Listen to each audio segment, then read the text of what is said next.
Imagine você, jovem, solteiro ou solteira, ouvir nitidamente o Senhor Deus dizendo para você: não se case, não vá a funerais e nem a festas.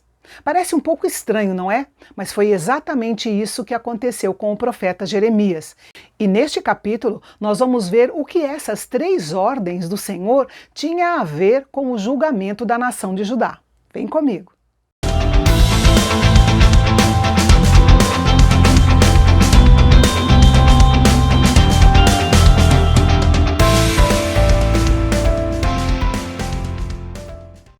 Para conseguir a atenção do povo, às vezes Deus pedia aos profetas que fizessem coisas inusitadas. No caso de Jeremias, o Senhor lhe deu 3 ordens. A primeira delas foi: não se case nem tenha filhos. Essa ordem de Deus ia contra a vontade geral de Deus para o seu povo e contra as fortes tradições culturais do povo judeu. Na cultura judaica antiga, e entre muitos judeus ainda hoje, era uma vergonha e uma desonra ser solteiro e sem filhos. Era esperado que até os 20 anos de idade todo homem judeu já estivesse casado. O hebraico bíblico nem tem uma palavra para solteiro. Os rabinos chegavam a pronunciar uma maldição sobre aqueles que se recusavam a casar-se e ter filhos. Perceba que a obediência de Jeremias ao comando de Deus atrairia a atenção do povo e forneceria uma poderosa lição objetiva. Jesus explicaria mais tarde que seus seguidores devem estar dispostos a negar-se a si mesmos, tomar sua cruz e segui-lo.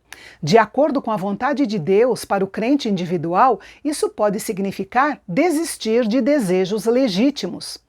Na Nova Aliança e entre os cristãos, o casamento e a reprodução ainda são honrados e, pode-se dizer, esperados.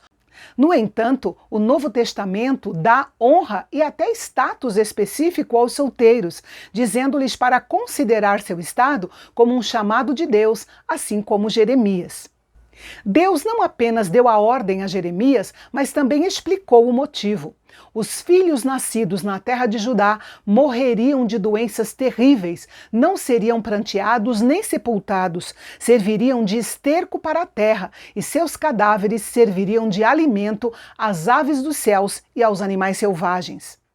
A segunda ordem foi: não entre em casa onde há luto. O povo judeu era mestre na arte de prantear em funerais, mas ao profeta isso foi proibido. Qual mensagem essa conduta antissocial transmitia ao povo? Bem, primeiro Deus havia retirado sua paz e seu consolo do meio dos judeus. Além disso, o julgamento vindouro seria tão terrível que o povo seria incapaz de expressar o seu pesar. A morte seria tão generalizada que os mortos nem seriam enterrados. A terceira ordem do Senhor para Jeremias foi: não entre em casa onde há banquete ou festa. Estava chegando o dia em que as vozes felizes das noivas e de noivos se calariam. Na verdade, toda a alegria e prazer deixaria a terra de Judá. Os judeus formariam um cortejo fúnebre e seriam levados para a Babilônia. Várias vezes no livro de Jeremias, o Senhor antecipou a pergunta do povo e dos líderes de Judá e se preocupou em respondê-la. Era importante para Deus que eles não considerassem a calamidade como um infortúnio ou má sorte. Eles precisavam reconhecer que era uma resposta justa à sua rebelião e à sua idolatria. Parece estranho que o povo ainda perguntasse quais eram os motivos para o Senhor ter decretado um julgamento tão terrível sobre eles. Mas eles precisavam saber que não era devido ao pecado de apenas uma geração. Foi uma rebelião endurecida ao longo de várias gerações. E a geração deles ainda conseguiu pecar mais do que seus pais, culminando no julgamento que viria em breve. Jeremias, ironicamente, ainda lhes assegurou que lá na Babilônia eles teriam oportunidade de satisfazer o seu desejo de adoração pagã dia e noite. Nos versículos 14 e 15, no meio de uma mensagem de juízo, Deus lembrou da sua misericórdia. Ele abriu um parêntese e fez uma promessa notável, dando ao povo uma palavra de esperança. Um dia, todos os exilados dispersos entre as nações voltariam para a sua terra.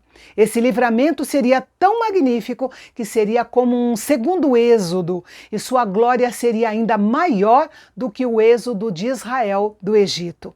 Fechando parêntese, o profeta retorna para denunciar ameaças usando as metáforas da pesca, da caça e dos negócios para descrever o cativeiro babilônico. Os babilônios lançariam suas redes e pescariam os judeus e nenhum deles escaparia.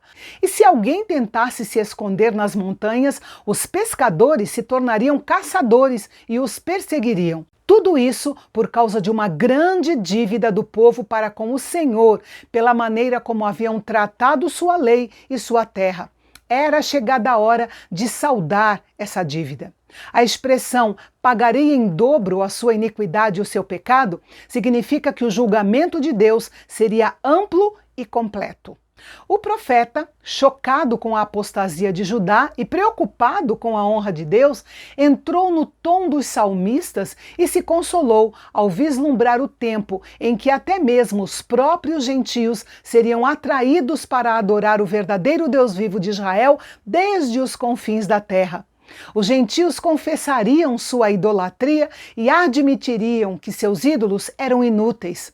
E então seriam ensinados a conhecer que somente Yahvé é o Senhor, somente Ele é Deus em ação e em verdade. Essa promessa foi cumprida na demonstração do poder e do amor de Deus por meio da obra do Messias. E hoje a Igreja continua apresentando a mensagem do Evangelho até os confins da terra, para que os pecadores deixem seus falsos deuses, quaisquer que sejam eles, e creiam em Jesus Cristo, o Salvador do mundo. E amanhã nós vamos ver Jeremias se expressando sobre o quanto ele era contra os pecados do seu povo.